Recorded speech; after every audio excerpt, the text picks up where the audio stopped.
James, lovely to meet you. Can you Thank you for coming. tell us about the film that you've got here? So the film we've got here is called Definition of Fear.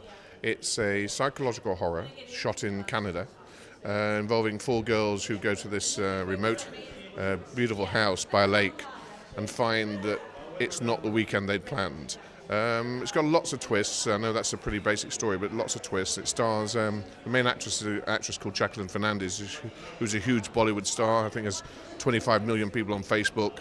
Although she's also doing a Hollywood movie at the moment. And then we're very excited by it, and we're excited to have it here as one of the screenings. And it's an interesting concept, isn't it? The definition of fear. You know, what is the definition of fear? So how did you then research that to be able to then create the script?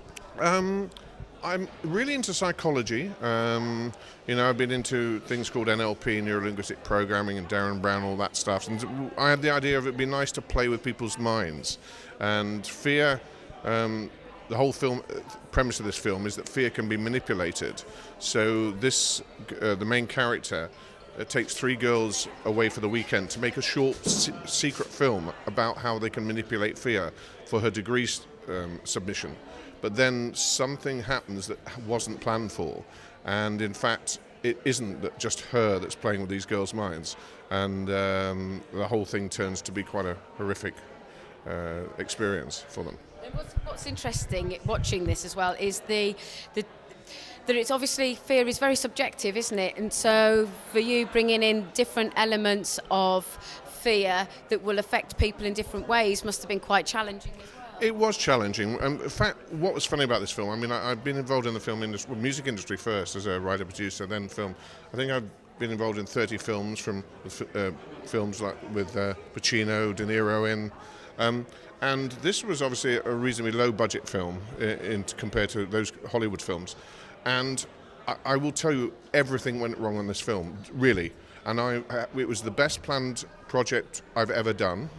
My co-producer, Chris Branch, won an Oscar the year before last, so we had a really great team. But from 3 days before we started shooting, it was jinxed. We found that our lead actress, who was flying in from a very big film, the Canadian authorities had got her visa wrong and wouldn't let her get on the plane at Hong Kong.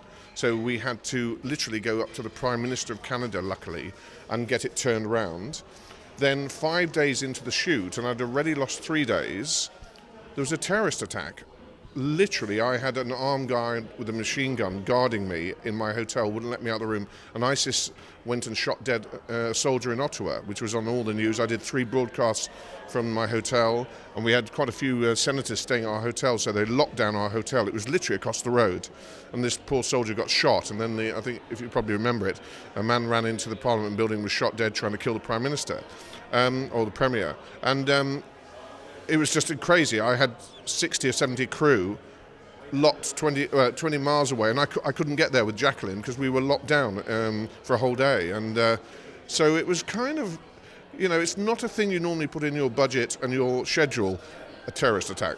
Well, I mean, that's the thing, isn't it? Because this is an independent film and you don't have a big budget. So, time really is money, isn't it?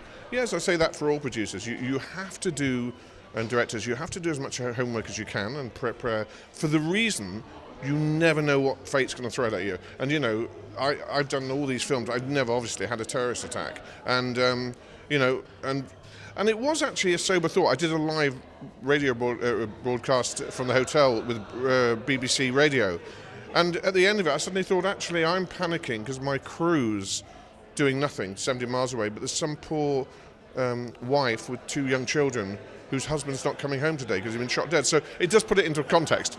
It really does. But you just have to do as much preparation and then be prepared to think out the box. Very, very true. And you're going to the location, we've got almost like the cabin in the woods and by a lake. And as soon as you go to a location like that, you instantly know something scary is going to happen. What is it about those kind of locations that I think it's partly, it partly is you set people up. I mean, but actually that cabin, which when they see the film, is an amazing house. It's a real house. It was spooky. It really was spooky. I mean, I wouldn't have stayed there overnight. We had security there, and they laughed and said, "Why don't you stay there that night?" I said, "No, I'll go back to the hotel. I'm quite fine as I am." It was pretty scary. I mean, they tried to wind me up. They said, "Look, go for a walk by all means, but watch out for the brown bears." I said, "You are joking, aren't you?" I said, "Well, no, they're kind of waking up about now, so don't leave any food around, and if you hear a rustling in the bushes," and of course the crew were doing it all the time, rustling bushes, so I'd turn around and go, "What's that?" They find it's the sound guy. It's only a big brown bear. They're fine unless they're really hungry. Playing the director, your method Definition director. of fair, yeah. And with regard to the actresses as well, was it important for each character to have their own personalities, make them all very different from one another? Yes, it was. Jacqueline obviously was a big name. She's done 8 films and won awards. The other 3 girls, one of them was totally unknown. I auditioned her and I just loved her. One of the great things about making films, and we all have reasons for making films, apart from the fact it's a lovely environment, is as a director or sometimes producer, you have occasionally the ability to sprinkle stardust. And we did that with one of our girls on the cast, and since then she is now the star of the biggest new TV drama in Canada, which is huge. It's just been launched in America, and we started her career. And it's quite exciting to do that. I mean, because they love you forever for giving them that chance. But the ability occasionally to spot something and believe in it, and then it really happens. And we're here at the London International Film Festival this evening. So what does it? You're back home. You're back in the UK. What's that feel like bringing your film? It is. I've been away for a year and a half nearly, doing other things, and I'm about to go away again most of next year, shooting Canada and New York. And I'm off to probably shoot in Beirut actually in September, another film where I've never been, but quite a reasonably big film, and so I'm excited at that. But it's great to be home. It's great to see people. Great to support this place, Genesis Theatre, and kind of all these film festivals, which always have difficulty running because of budgets and raising money. It's great they do, because they give new people, particularly new people, opportunities to meet other people and to have their work shown.